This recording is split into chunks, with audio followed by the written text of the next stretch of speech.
ఓం శాంతి. మురళీరవళి.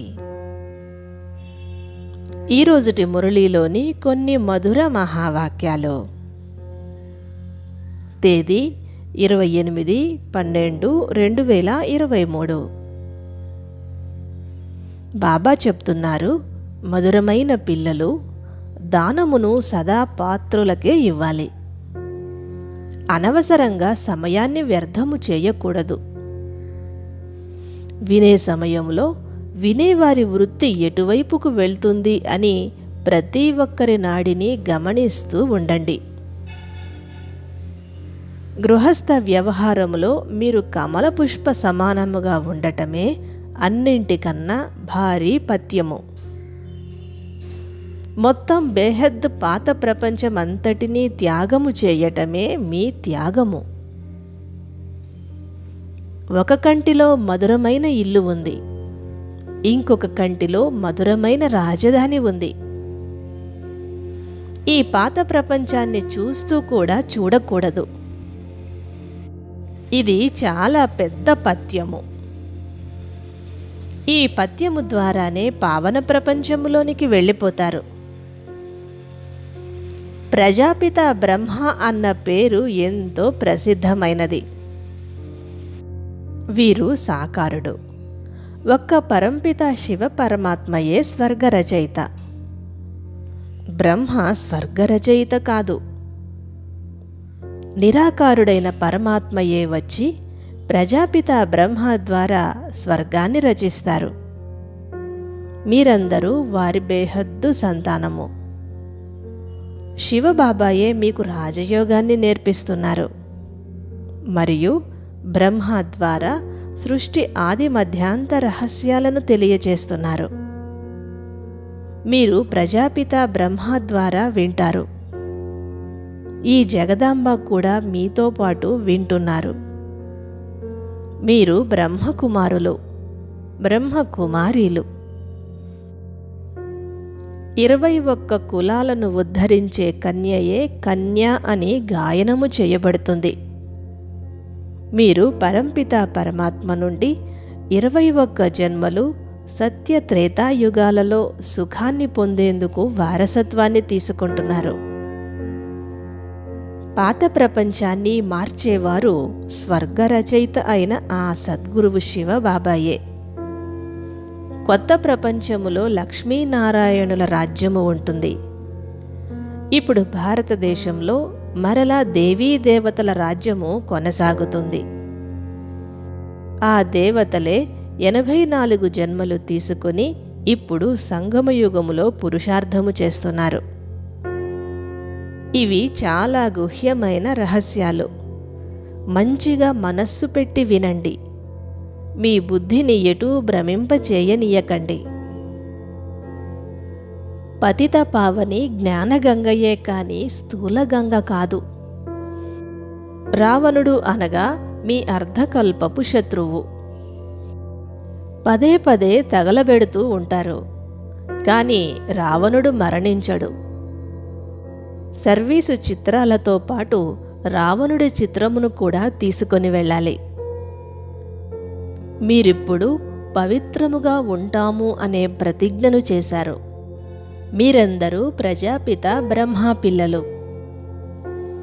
కల్పవృక్షానికి ప్రజాపిత బ్రహ్మ అధిపతి. మీరు ఈ సమయములో బ్రహ్మ కుమార కుమారులుగా కల్పవృక్షపు కాండము భాగములో కూర్చొని ఉన్నారు. బ్రాహ్మణులైన మీరు శిఖతో సమానమైనవారు. నిరాకారుడైన శివబాబా పతిత ప్రపంచములోనికి, పతిత శరీరములోనికి వస్తారు. ఇప్పుడు 5000 సంవత్సరముల క్రితము నాటి గీతా అధ్యాయము పునరావృతమవుతోంది.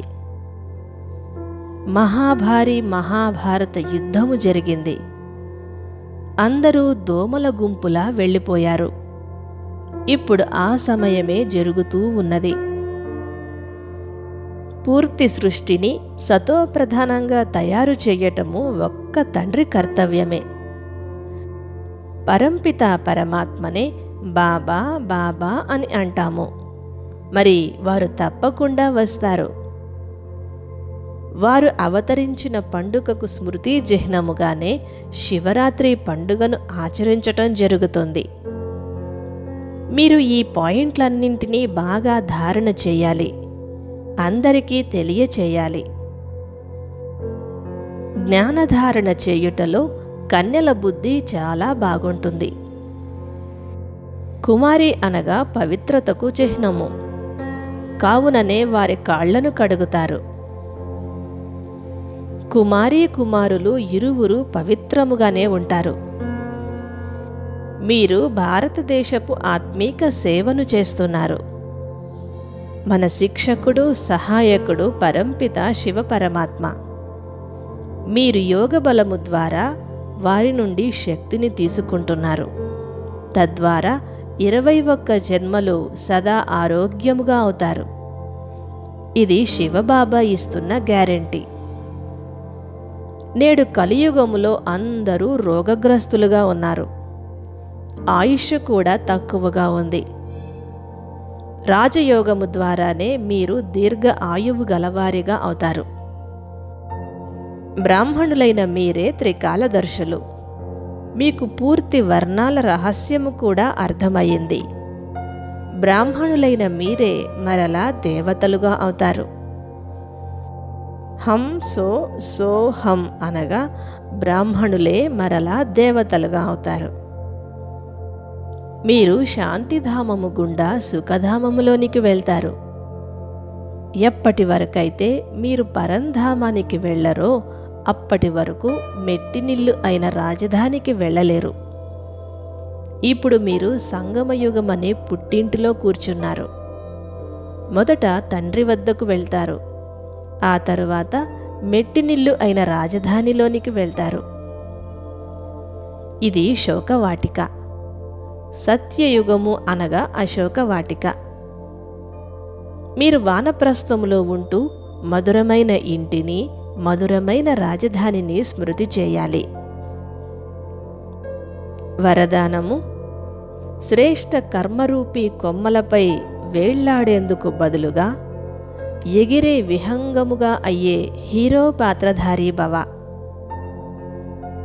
సంగమయుగములో మీరు ఏ శ్రేష్ఠ కర్మలనైతే చేస్తారో ఆ శ్రేష్ఠ కర్మలు కూడా వజ్రపు కొమ్మల లాంటివి.